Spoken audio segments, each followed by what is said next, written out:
Zoe Quinn there. Let's discuss this further with the technology and games journalist Guy Cocker, who is with me. Hello, Guy. Thanks for coming in. I mean, this case in particular is obviously pretty depressing. You wish it wasn't happening in 2014. What's your take on this? Well, I think the thing to take away from this for people that are maybe not as involved in the games industry as I am is that there's like a massive disparity still between females who work in the games industry. That number is around 8% in the UK. So it's massively a male-orientated industry. And the amount of female players that are out there these days, it's pretty much 50-50. That's what the research says. So there's still a long way for the industry to go. And unfortunately, events like this make it more and more difficult, I think, for women to want to get into the industry if they think they're going to face this abuse. I mean, and that is an extraordinary statistic. 8% roughly within the industry are female. And are you talking about across the board, or are you just talking about the people who actually develop the games and write the codes? I mean, why is that figure so low?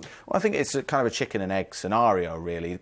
You know, traditionally the video game market did skew towards the male audience, and a lot of those games out there, Call of Duty, Grand Theft Auto, certainly appeal to a male audience. But in the last few years, a massive audience has grown out of tablet and mobile games that are available to be played on many different devices, and I think that's brought more of the female audience on board. The problem is that female audience is kind of catered to with games like Kim Kardashian's latest game, which has been a phenomenal success, made $200 million in the sort of quarter since launch.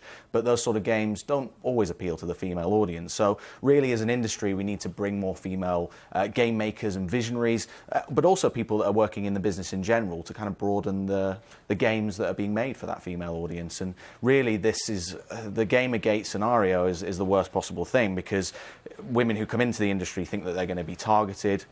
And in fact, it's not really just women, it's anyone that identifies themselves as a feminist. And it's a really bad situation. A lot of people are attacking these women, and they're feeling as though that they're not able to give speeches and go and leave their homes. It's becoming very, very serious. And is it the situation that social media is regrettably making it very, very easy for people to attack women? And that applies, as we have seen, across many, many industries and sections of society. It's not just the gaming industry. Yeah, I mean, on a personal level, I feel like we should really try and move on from this. But there are a lot of people out there that they feel like they maybe don't have a voice, and when they have something like this to rally around and spend their time on social media attacking people, it feels like that's giving them a voice. And the strange thing about this case is there are a lot of right-wing American celebrities who've kind of endorsed this and given people something to rally around, and that's why a lot of people are attacking the likes of Zoe Quinn, who we just saw on that VT, and they're attacking her and saying that they're going to physically come to her house and attack her, and that's a horrible situation for anyone to be in. Guy Cocker, thank you very much indeed for your time this afternoon. Thanks for being with us. In a moment, we'll have a summary of the business news this hour. First,